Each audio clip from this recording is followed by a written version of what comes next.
Hello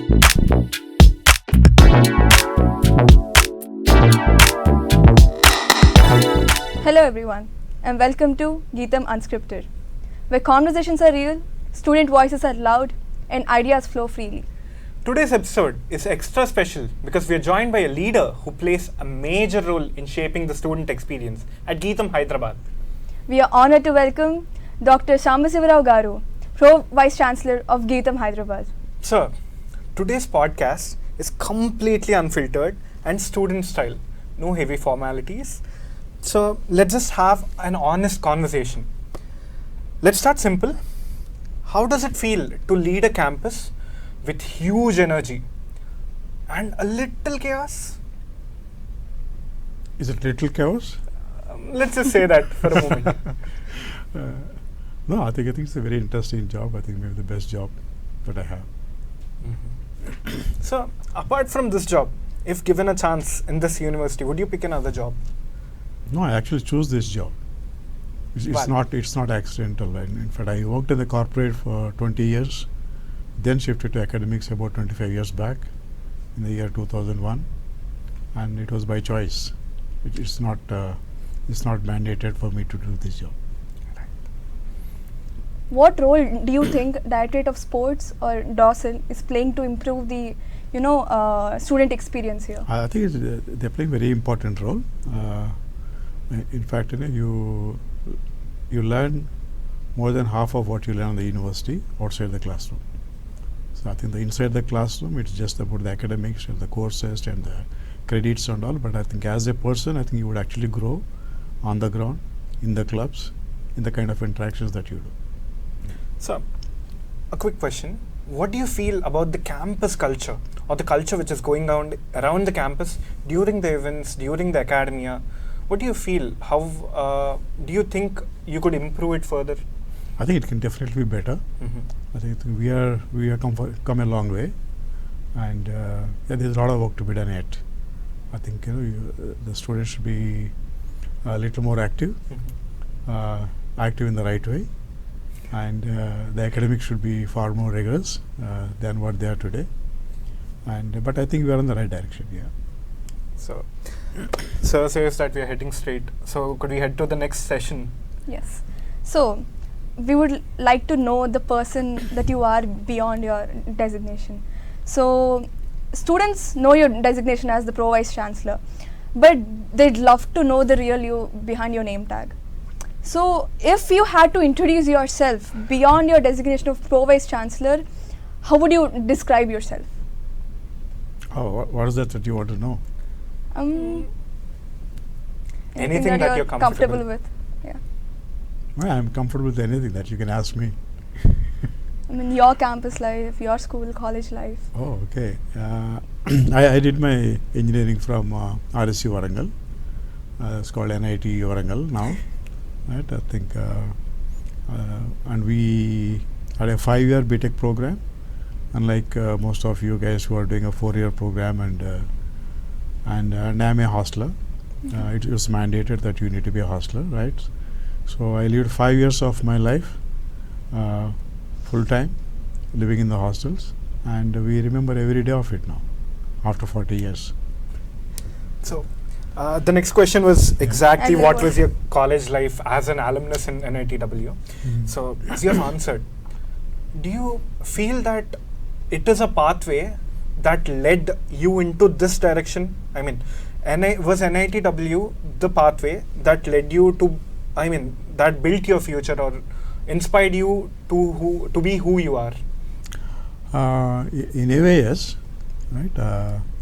So I did my engineering and I graduated in 1982. It might look like in ancient times, right? I think 44 years now, and I started working in the industry, and that was my first time getting out of the erstwhile combined Andhra Pradesh. I started my work in Pune with a company called Atlas Copco as a management trainee, and it's a shop floor job, right? And we were all recruited as management trainees, some 10 of us, and we were all sitting in a nice air-conditioned office in the first few weeks, and then our factory manager. Nowadays the designations are like vice president operations or manufacturing and all. Those days it was factory manager, and so my classmates I think were all from IITs and NITs from across the country, and he said, guys, what are you doing here? So let's go to the shop floor, and he moved us to the assembly line.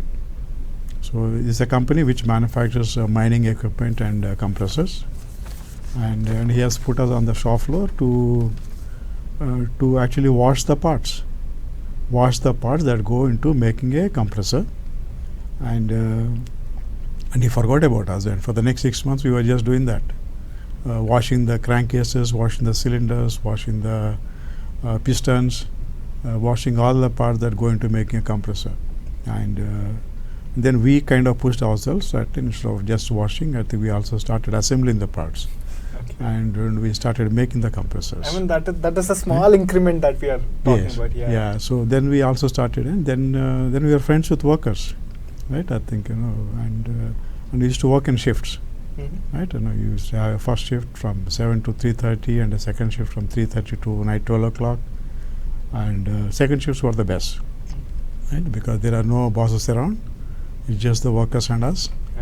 And we used to spend a lot of time moving around and making compressors, and go and work on any machine that you feel like, right? And the workers were really welcomed us. So that was a great learning. So from Atlas Copco, if there was one takeaway, what would that be? Dirty your hands. Right? Okay. Dirty your hands, and you see, unless you know how to do the job yourself, there is no way that you can tell others how to do the job. True. Right? True. So dirty your hands and be hands-on, and after that, I think every worker knows that I can do the job that they are doing. Every operator in the shop floor knows that I can run any machine and every machine that's there in the shop floor as good as they are. So unless you are actually able to do the job, I don't think you have the right to tell others how to do the job. Well said, sir. That is the most practical answer we have heard, for now at least. So you began your career as an engineer after graduating in 1982. What inspired your transition from engineering to academic leadership? Oh, academic leadership came much later, right? I worked in Atlas Copco. I was a management trainee. Then I became an engineer and some senior engineer. I was actually handling the shop floor. So from being a worker on the shop floor, literally, right, assembling washing systems and working on the machines. So I was a shift in charge. So which means that that you handle some 300 plus workers. And you are the one person responsible for all of them, for running an entire shift of 8 hours, and so you are responsible for the entire outcome of 300 people, right? And so then I became the in charge for the machine shop, but so that was actually doing the job, producing the products, and I know that that's not enough. Right? That's not enough to be knowing how to produce products.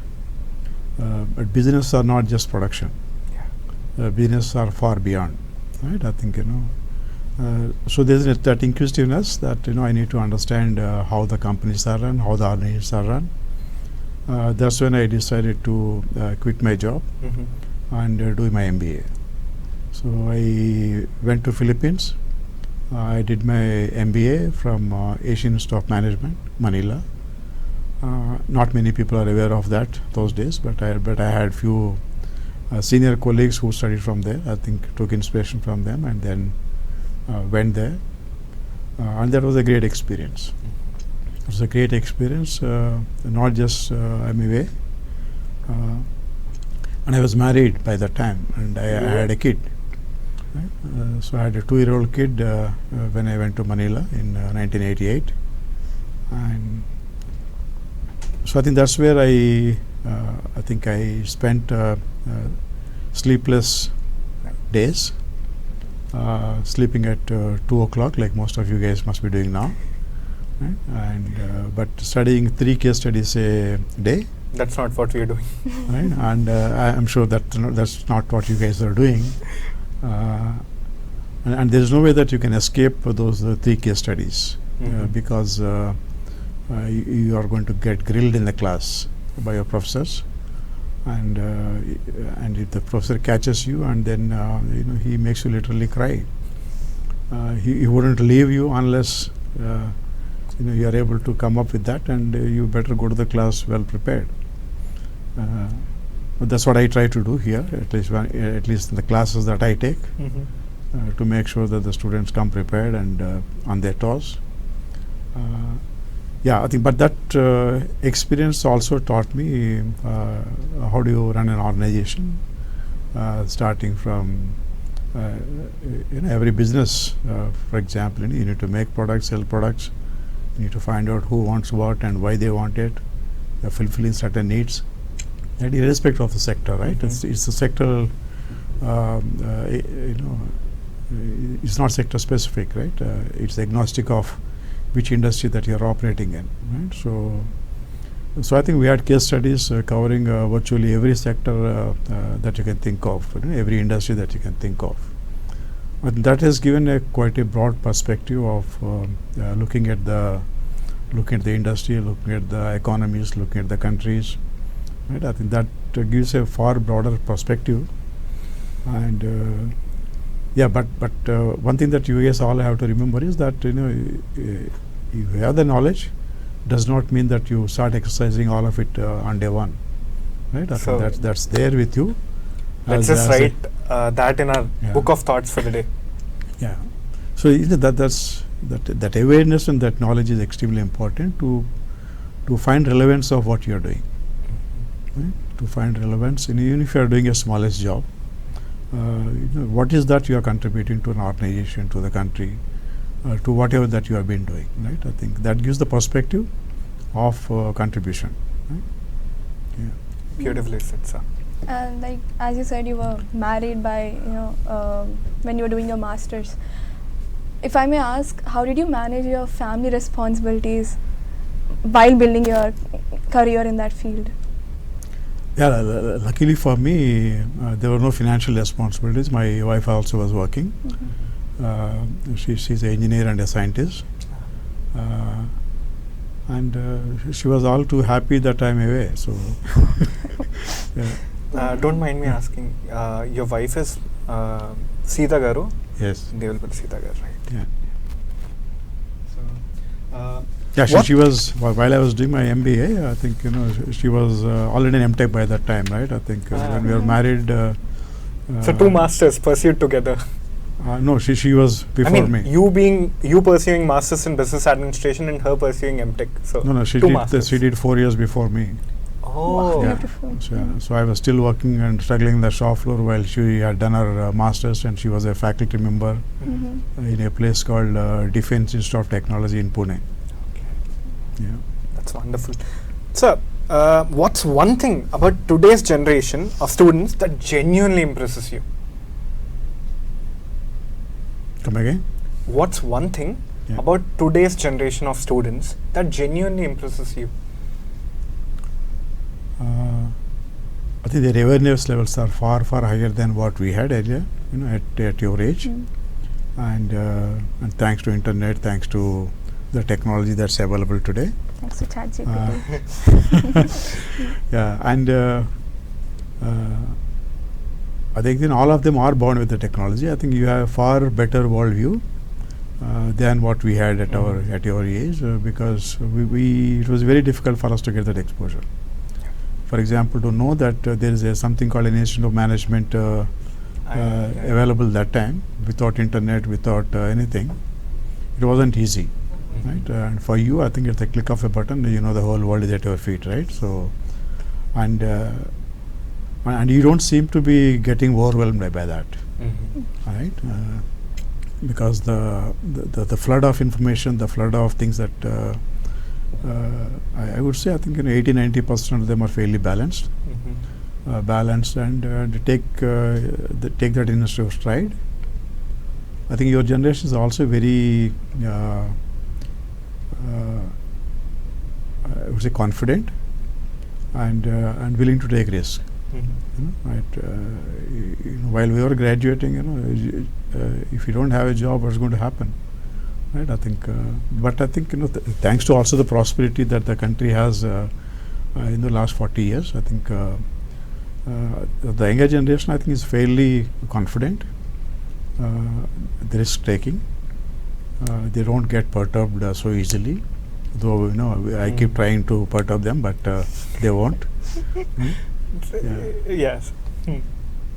So, to be honest, you were the risk taker before us. You quit your job, you quit your well-paying job just to go pursue an MBA. So, don't you say you are the risk taker before us? Don't you say you should, or you are an inspiration to us? Yeah, I think those days. In fact, I was one of the best paying of my batch. Right, Atlas Copco is a Swedish multinational, and it operates in some 100+ countries. But quitting that job wasn't easy, and everybody thought I'm a fool. That to quit a job and then go do an MBA and spend so much money. I borrowed money to my MBA, and it was a personal loan, right? So it was not like dad is paying for it, right? And then I quit a few other jobs after that. I think, but the biggest shift that I had done was moving from industry to academics in the year 2001. And by the year 2001, I was into my, I think, 4th or 5th job, and I took a 75% pay cut. Right? So that was 75% is huge. Yeah, it is. That's so. About sir, I've noticed 3 qualities: risk-taking, confident, and outspoken. So whatever you are speaking right now, I don't think me in 40, I could imagine myself in 40 years coming out and say, hey, I've taken a risk. I don't think it paid off. So I might not be in a position to say, but these 3 qualities are something I am looking forward to build in myself, don't you? Same. So now let's just steer towards the campus and student life of GITAM Hyderabad. From your perspective, sir, what do you think makes GITAM Hyderabad unique? Hyderabad. This might be a controversial question. No, I said Hyderabad. Hyderabad is what makes GITAM Hyderabad unique, right? So. Okay, we can't find a GITAM Hyderabad in Vizag. Okay. No, not just that. I think within our own 3 campuses, I think GITAM Hyderabad is blessed to be in Hyderabad, where you get I think students of much broader spectrum background. Right? I think it is not a kind of a uniform kind of a cohort that you get. You get students from all sorts of life, and the kids and all languages, right? I think it's Absolutely. not just that. True. And from all of cultural backgrounds. Hyderabad being a cosmopolitan city by itself, I think we have a mini cosmopolitan campus. And I would say generally well-behaved kids. Right? Generally, let's just underline that. Generally, there are definitely some exceptions, but generally well-behaved kids, and I would like to believe that I think GITAM Hyderabad students are the best. absolutely, I would take that, sir. I would take that. I'm happy with whatever sir has just described right now. So moving on, what opportunities should students use more, but they optionally ignore those opportunities? I don't even think that most of the students know what is there in Hyderabad campus. Right?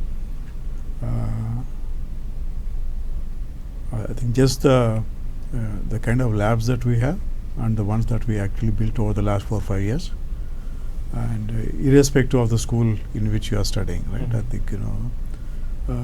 think all the schools have built some excellent facilities, and that's open to you 24/7. That's my commitment to you. Right? But hardly anybody uses that. That's sad. And we have huge library databases. The KRC. It's not just the physical books that you see in the library. About close to 70,000-80,000 copies there. But we subscribe to a lot of databases.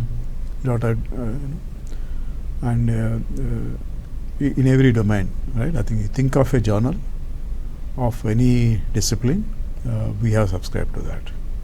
Right? But I don't think students and also for that matter even the faculty members know about it and start use it. No, that is controversial. That is something controversial. I know that's controversial, but that in my weekly meetings I keep reminding them every week. So yeah, there are a lot of resources, and I think fortunately for GITAM, I would say I think we may be one of the very few private universities in the country where the entire surplus is invested back into the growth of the university. Right?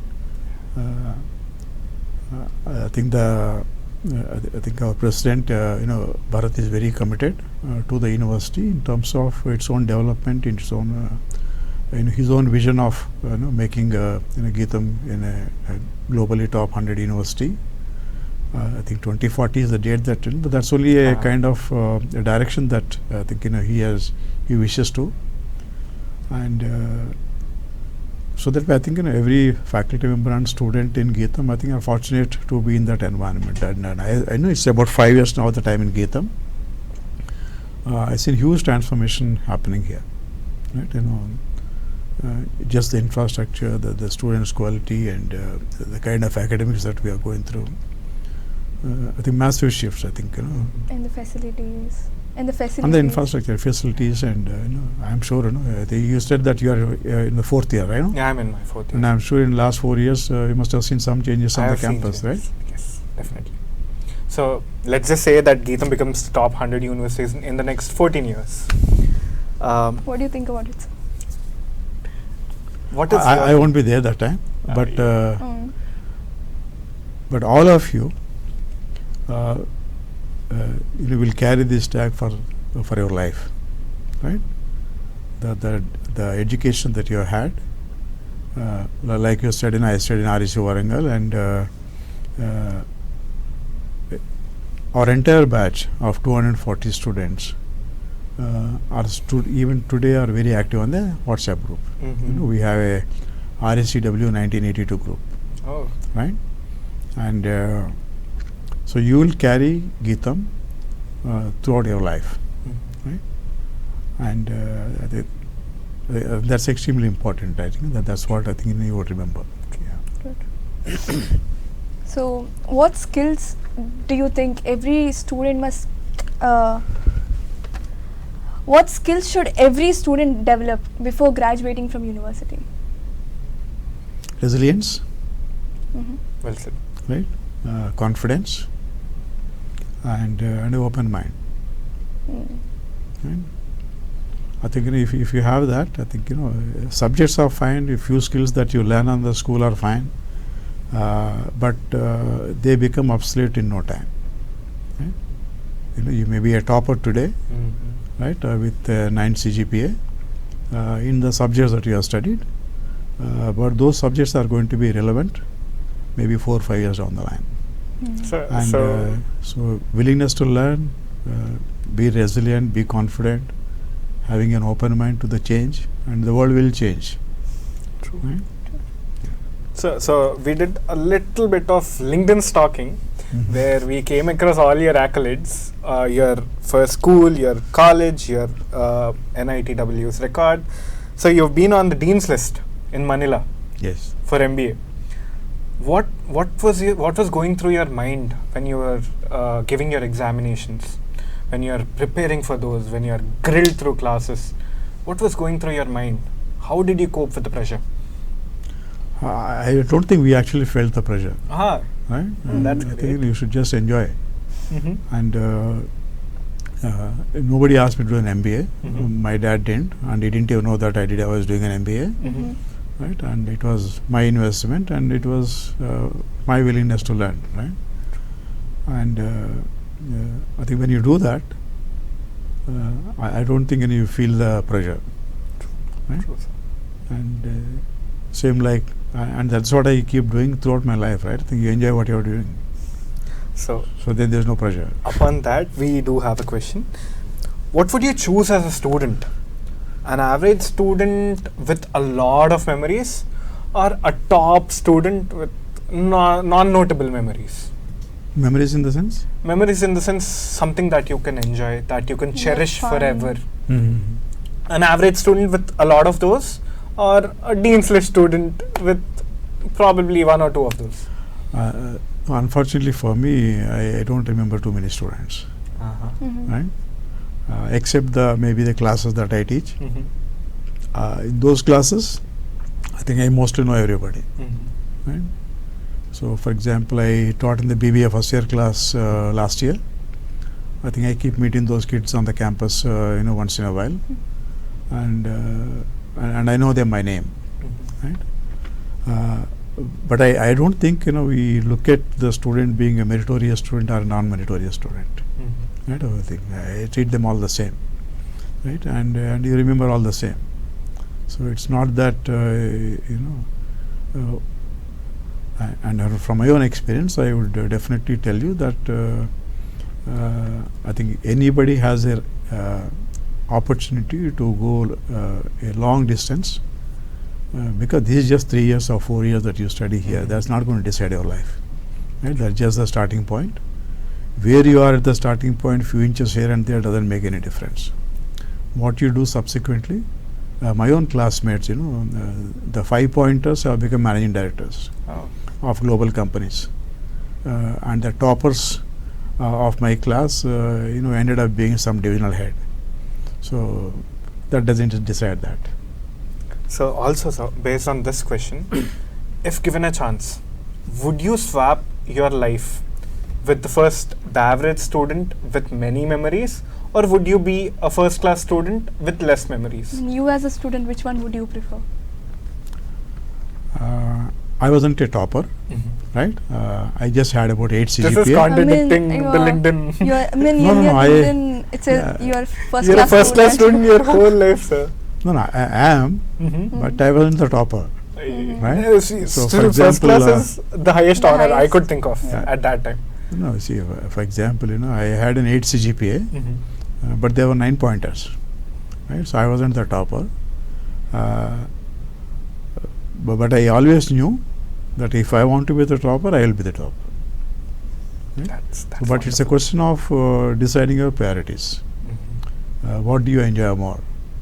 Right? Do you get, do you want to spend 99% of your time and get a 9 pointer, or spend 50% of the time and then be an 8 pointer With a lot of memories. What with would a lot you of do? memories, right? And I choose that. You would choose that. Yeah. That's wonderful. And being in the dean's list, I think it was just an accident. The other guys, didn't want to compete with me. So, So I think this is probably the second perspective you've told, that Yeah. if you wanted to be in the 1 percentile, you would. and be. not just me. I'm Mhm. sure every one of you. I think it's the choice that you make of how you use your time, what you want to excel in, and or what you want to have more memories and experiment more.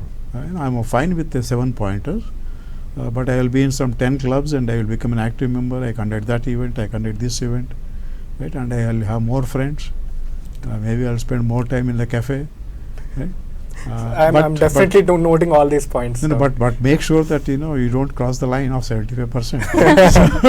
So then you are in trouble. Done. And okay, now that we're talking about attendance, would you prefer a 75 or 74 percentile? You as a student, which one would you prefer? Or maybe you as Pro VC, looking at students, would you prefer a student having 75 74% attendance, or someone with like 70 72 with a medical certificate? See, I think it's not about attendance. See, what happens in the class is a continuum, right? And you miss few classes, you get a break there. Mhm. When you get a break in learning, and then starting again, is not an easy thing, Mm. right? And you get some 2 or 3 breaks like that in a particular subject. You are not learning the subject. Period. Got it. Myself, and I would never like to miss a class.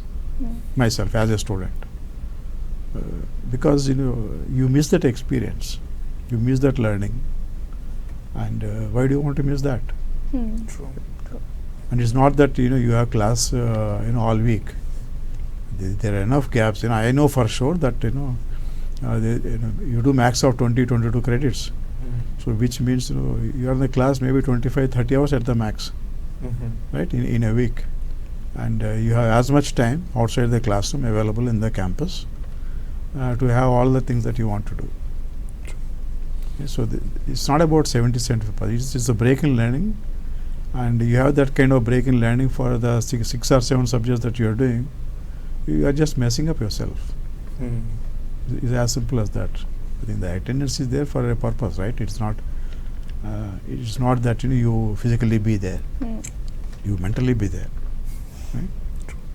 So students, a small message from the Vice-Chancellor: have all the fun you want within the limitations, but do not miss your classes. Stay in that 75% threshold. No, not just because it's 75%. Don't have a break in learning. Yeah, do not miss the class. True, that's true. So as rapidly you're answering these questions, let's just go to the rapid fire round, where we would want you to be answering in one-liners, unless you want to break the rules. Okay. So the first thing, one word to describe GITAM Hyderabad students. Brilliant. Thank you. Okay. One habit of successful students. Perseverance. A skill more important than marks. Skill. A skill which is more important than marks. Yeah. Skill itself. Yeah. Damn. Advice to students who feel lost. Make friends. That's interesting. When you make friends, I think this and friends last for a lifetime, right? And I think they are your go-to persons, right? At any point of time, be in the highs or lows, right? And you would never feel lost again. Make good friends. Hmm. So, a financial question: stock market or news? Stock market and Yes. news. Interesting. And news. Because without news, Mhm. you would be a failure in stock market, Mm. right? And if you don't understand what's happening in the industry, what's happening across the globe, you would be a very bad investor. A short note. So, I've come across Sir like a couple of times where I wanted Sir to sign a survey of mine, in which it was the budget day, 2024's budget day, and you were tuned to the budget from the start till the end. So that is one of the quality I wanted to pick from you, and that is how I wanted to get into watching news. Staying up with the current affairs. So it's not just the budget day, right? Mhm. I think it's every day, right? And every day the world is changing, and if you are not in tune with the world, then you are lost. Hmm. Not just in stock market, in every other aspect as well. As I've informed before, we've sent a sheet or anonymous messages link in our Instagram Sure. page. So we got this one question. We were asked this question. Few lot of questions. times. Few questions, but this is one of them. Why are there no energy drinks around campus? They're just one step below being addictive. Mm-hmm. Okay. Mm. Interesting. So, Sir, you as a You have a lot of energy already, all of you, Okay. right? You don't need energy drinks to boost you up. well said. Well said. So, Sir, you as a student, would you prefer the college transport or would you come on your own? Will you prefer the own transportation of yours? I like to stay in hostels. This is something out of the syllabus, okay? Hot coffee or cold coffee during your long meetings? GITAM Cafe or Cafe Connections? I'm more a GITAM Cafe guy. Mm-hmm. Hot coffee or cold coffee during? Hot coffee. Hot coffee. Mm-hmm. Filter coffee or? Filter. Okay. Exotic preference. Hmm. So, this will be the realist this session of the podcast. We'll be talking real talk. So, students now face few pressures like academic, career, life decisions, life choices. So what would you say to someone who feels confused about the future? That's not going to go away. That confusion is going to be there with you for life. So it's not that you make a choice today and you go, you need to get stuck with that, right? I think life keeps giving you multiple opportunities, multiple times, and I think you exercise the choice which your heart asks you to go, because I think that's when you start enjoying whatever choice that you make, right? I enjoyed working till and I forgot to mention, I used to work in second shift, and the second shift used to end at 12 o'clock. Midnight. But I used to leave the factory around 2 o'clock or 3 o'clock in the morning, and I used to continue to work whatever I was doing,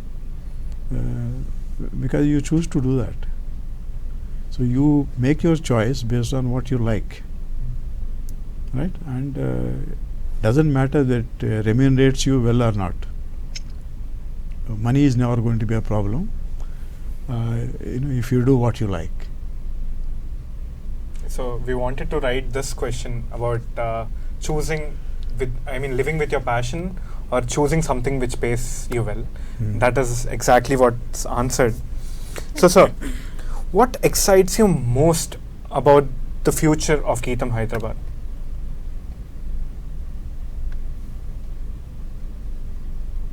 I think it is multifaceted, right? So it's not just one department or one.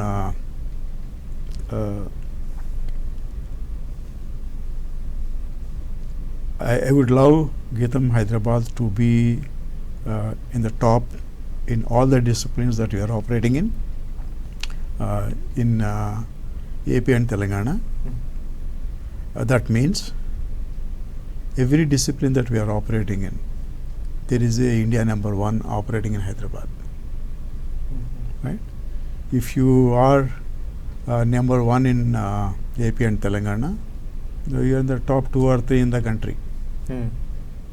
In every discipline that we are operating in, and that's not an easy task, right? So you take management, you take engineering, you take any discipline for that matter, right? You take sciences. So there is a globally recognized institute that's operating in these 2 states, and if you are able to beat them or even come close to them, you are in the top 5 percentile of the country. True. Yeah, and I hope that I think we will be there one day and very soon. We hope that too. We hope that too. That is a beautiful take on whatever we wanted to ask. So, sir, before we wrap up, we'd love a final message from you to all the students of GITAM and all the listeners.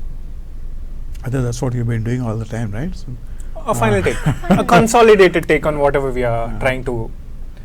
Yeah, I think enjoy your stay here, right? The 3 years, 4 years, 2 years that you are doing your program, because